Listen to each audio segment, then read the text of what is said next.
Muito bom dia, esse é o programa Momento Econômico, um patrocínio da ANEFAC, Associação Nacional dos Executivos de Finanças, Administração e Contabilidade. Hoje nós estamos com o professor titular da Universidade de São Paulo, Edgar Cornacchione. Ele vai falar de um assunto muito importante, contabilidade, transparência, informações financeiras. Mas antes vamos para a agenda econômica da semana. Se você quiser participar, aí na telinha embaixo, clique no Participe e faça sua pergunta e ou comentário que nós responderemos.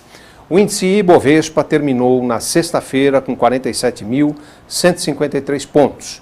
Na semana passada, esse índice subiu 3,14%, mas ainda reflete um período de bastante instabilidade na Bolsa de Valores. O dólar fechou na sexta-feira a R$ 3,5853 por dólar, uma alta na semana de 2,55%.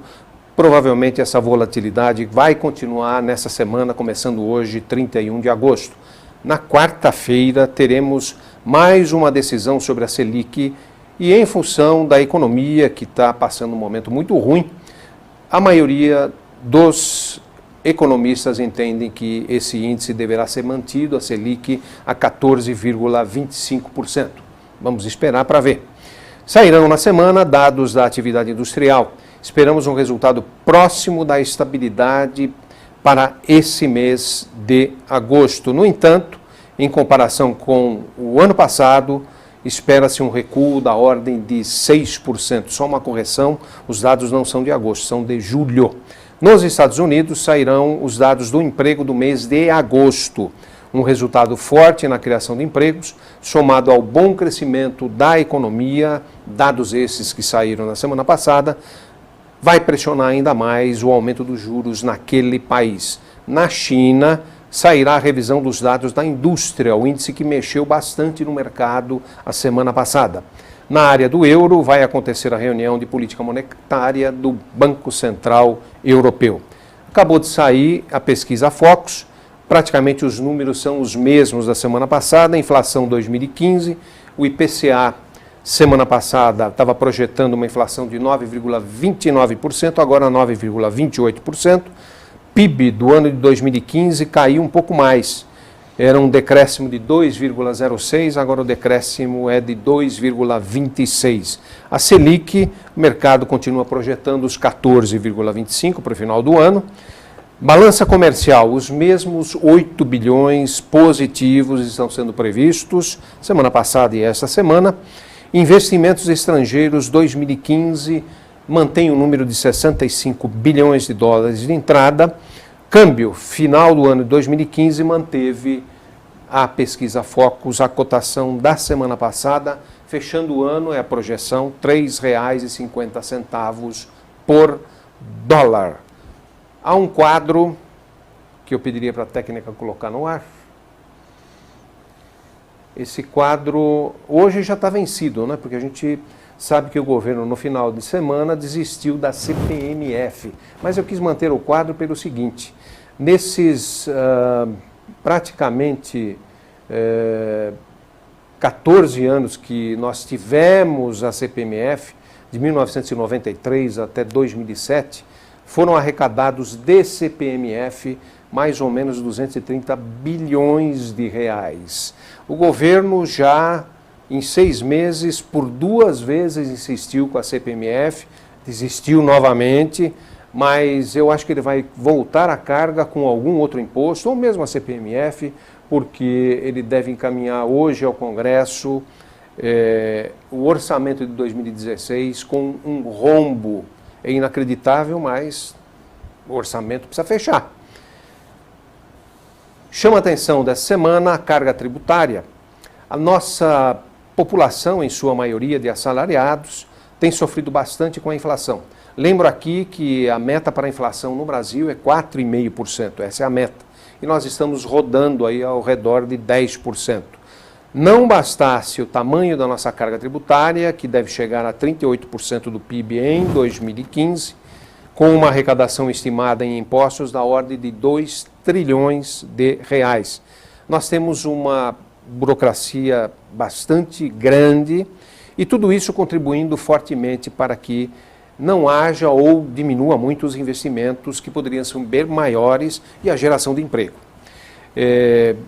Como eu comentei, o governo tentou pela segunda vez em 6 meses a CPMF, ele está forçando bastante o aumento do PIS/COFINS para os prestadores de serviços, isso está em pauta, está sendo discutido, mas na verdade, querido internauta, o que nós precisamos, o que precisa ser feito mesmo, é o corte de gastos e a melhoria da eficiência na administração pública. Por que tantos ministérios? Tá, aí o governo falou que vai cortar 10, por enquanto ainda não cortou. Tantos assessores legislativos, tantos deputados e senadores, tantos municípios. E só para ter uma ideia, no Brasil nós temos 5.570 municípios, dos quais 85% não têm receita suficiente para se manterem. 85%. Por que não diminuir pela metade o número de municípios, acabar com a remuneração dos vereadores? A maioria dos países desenvolvidos, o vereador não tem remuneração. Acabar com os assessores parlamentares. Esses ajustes e tantos outros que poderiam ser feitos ajudariam aí sim o Brasil a se tornar, e é o que nós queremos, um país desenvolvido com distribuição de renda justa para a sua população. Como eu comentei com vocês, o uso da tecnologia na educação, dentro e fora da sala de aula, já é realidade em grande parte das escolas brasileiras e no resto do mundo. De um modo geral, as pessoas gastam muito tempo com o uso da tecnologia. Para falar sobre esse assunto, nós vamos conversar com o professor titular Edgar Cornacchione, ele que é professor da Universidade de São Paulo e presidente do Conselho Curador da FIPECAF. Muito bom dia, professor. Bom dia, Roberto, bom dia aos colegas internautas. Assusta muito, professor Edgar, esses dados? Primeiro, conversar um pouquinho a respeito dessa agenda da semana e do que aconteceu. Percebe-se que há uma preocupação do ponto de vista dos empresários em lidar num cenário como esse, né? Não é simples para quem está sentado numa cadeira como essa, de empresário, administrar todos esses elementos conjuntamente, juros na proporção que está, câmbio, questão de emprego, insumos. Então, se nós observarmos dessa maneira, o gancho é justamente um gancho de criatividade, um gancho de objetividade na análise do cenário, e não apenas na análise do cenário, né, mas identificação de opções para que o seu negócio possa progredir. Né? É verdade. Professor, você acredita no impacto da tecnologia na educação? Isso veio para ficar? Eu não só acredito, como advogo em favor dessa interferência. Estamos aqui num programa cuja nossa audiência é online, né, pela internet. Verdade. Toda essa condição está estabelecida dentro da sociedade global atual. Há, obviamente, níveis de exposição a tecnologia diferenciados nas diversas nações, mas nós não podemos negar que, se pegarmos dispositivos móveis, por exemplo, de baixo custo, com grande acesso, os exemplos mais recorrentes atualmente são os exemplos do continente africano. Então tem uma avassaladora adoção de internet para aqueles que são considerados os menos favorecidos, ou o próximo bilhão, como costumam dizer os colegas do Vale do Silício, né? E, Edgar, esse ensino à distância, a tendência é que no nível universitário que você tenha uma aplicação maior, ou em outros níveis também, ou é mais no universitário mesmo? Eu vou fazer um gancho com o começo da sua fala, né? Quer dizer, com essa preocupação dos empresários e o cenário que temos definido hoje no país. E falar um pouco sobre a contabilidade e a transparência, né, que é o início do programa. Né? Veja, qual é o principal ativo que uma empresa tem? Qual é o principal ativo que tem que pode promover essa ruptura de encontrar soluções e descobrir oportunidades em momentos como esse? Talvez seja um ativo que nós, contadores, não tenhamos ainda descoberto o processo mais apropriado de ser transparente com ele, que é justamente o ser humano, é justamente o indivíduo, é o gestor, é aquele que faz a atividade dentro da empresa. Talvez seja o mais difícil de encontrar, diferente das matérias-primas mais restritas, e o mais complexo de se extrair o seu potencial. Então, respondendo a sua pergunta sobre tecnologia, ensino à distância, etc., quer dizer, eu diria que investir nisso, investir no indivíduo, no elemento humano, seja na sua formação, que é a sua colocação, né, Roberto? Quer dizer, nos bancos das faculdades, no processo escolar, no processo de formação, contar com a tecnologia como um aliado, mas não apenas aí, né? Eu sou muito crente no processo de educação continuada, ainda mais apoiado por tecnologia, a julgar as condições operacionais que temos hoje no mundo dos negócios, né? E o favorecimento que se tem com esse tipo de decisão. Agora, o ensino à distância muda muito o relacionamento entre professores e alunos? É uma excelente pergunta. Eu tenho um texto que escrevi uns 10 anos atrás, que o título é mais ou menos assim, são os mitos e distratores a respeito da educação à distância, né?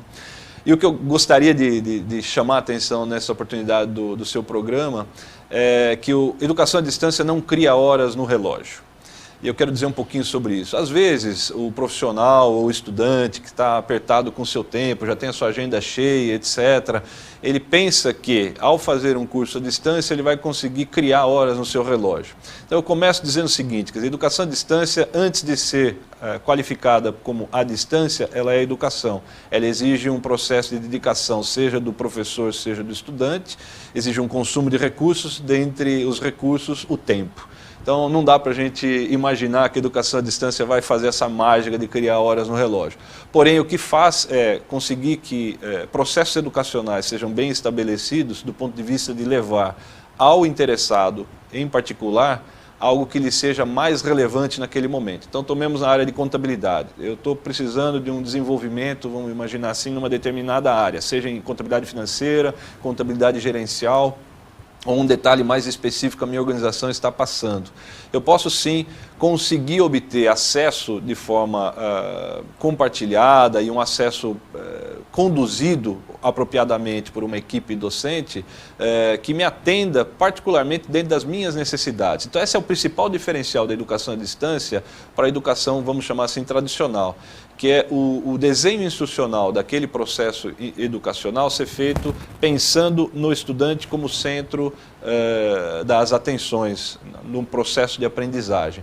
Para a nossa área é curioso, porque em geral as áreas técnicas, sejam odontologia, contabilidade, advocacia, medicina, etc., são áreas que se preocupam muito com o conteúdo a ser compartilhado. E talvez tenham se preocupado pouco ao longo do processo de desenvolvimento dessas áreas com as etapas do processo de aprendizagem. Então, é curioso, sabe, Roberto, a gente vê que hoje um livro best-seller de contabilidade no país ou no mundo, que a gente tem muita relação no exterior, na nossa área e com as universidades, um livro hoje best-seller da nossa área, ele tem uma incrível semelhança com o best-seller da área de contabilidade de 1935. Eu faço isso até essa comparação na minha palestra, né? Porque são 80 anos de diferença, porém a lógica da sistematização, até mesmo das motivações para os exemplos, etc., ela permanece a mesma. Eu diria que boa parte dos nossos currículos mundiais, eu não estou dizendo apenas aqui no Brasil, é uma crítica que eu faço ao Brasil, eles têm uma enorme associação com o período da guerra ainda, sabe? Os exemplos de empresa, a questão de conexão com insumos, e pouco tem a ver com a economia mais moderna, vamos dizer assim, que ela premia o ativo intangível, as ideias. Quer dizer, quantas empresas eu não tenho hoje que estão estabelecidas há um ano aproximadamente e que já romperam a barreira de $1 bilhão em seu valuation, sem ter ativos reais como sustentação disso. Ou seja, isso eu sinto falta no nosso processo educacional, porque esse nosso ativo principal, que são as pessoas, convive com isso, convive com essa lógica. Edgar, tem uma outra questão. Nós temos reclamado muito no Brasil a questão da eficiência da educação, da qualidade da educação. Nós sabemos que tem ilhas no Brasil muito boas, Universidade de São Paulo e outras, mas não muitas. A tecnologia, será que vai ajudar a diminuir esse gap, essa falha na educação no Brasil? Eu entendo que é uma falha. Eu gosto da sua provocação e da pergunta, porque de fato é algo realístico, né? Se eu te fizer uma pergunta e aos nossos colegas internautas, né? Nesse momento, no instante que estamos agora, que os senhores e as senhoras estão assistindo esse programa, imaginem quantas pessoas ao redor do mundo estão entrando em sala de aula como docentes para ensinar a mesma coisa, o mesmo conteúdo, a mesma matéria e sistematicamente apoiados pelo mesmo material instrucional. Pode não ser o mesmo livro físico, mas a mesma concepção de livro didático que está ali dentro. E com base nessa pergunta é que eu faço o desenvolvimento da resposta à sua colocação. Quer dizer, a tecnologia hoje ela é diferente do que foi na época da guerra, é diferente do que foi em 95, quando tínhamos o início da internet comercial aqui no país. Nós estamos 20 anos distante disso. E mesmo após 20 anos, os processos educacionais são essencialmente parecidos. Então eu diria que podendo fazer uso apropriado da tecnologia para aprimorar isso, e os exemplos que eu dou é o seguinte: riqueza em materiais instrucionais, maior dinâmica nas discussões, poder contar com a voz dos estudantes. Quer dizer, antigamente eu assumia entrar numa sala de aula e os estudantes estavam lá para me ouvir, né? E o professor era aquele que professava, aquele que falava, porque do ponto de vista medieval era quem tinha recurso para comprar um livro, obter um livro, e quem sabia ler o livro. Hoje não faz sequer sentido eu pensar num livro estar esgotado, porque o conceito de imaterialidade, né, dele não ser mais corpóreo. Então são coisas que mostram uma transição que tem levado tempo para a academia e as escolas abraçarem. Porém eu concluo dizendo o seguinte: enganam-se aqueles que imaginam que as escolas, as universidades atuais que demandam e consideram mais tecnologia têm um prejuízo de qualidade. Justamente a via é oposta, o sentido é oposto. Eu consigo sim agregar tecnologia tendo uma ampliação de qualidade. Professor Edgar, ainda complementando então, o computador vai modificar ou vai continuar modificando a aprendizagem de um aluno? Não tenho dúvida. Eu posso citar, tem um projeto financiado pelo Ministério de Ciência e Tecnologia hoje, que já faz 3 anos que ele se desenvolve na USP, cujo título é Agentes Não Biológicos de Ensino.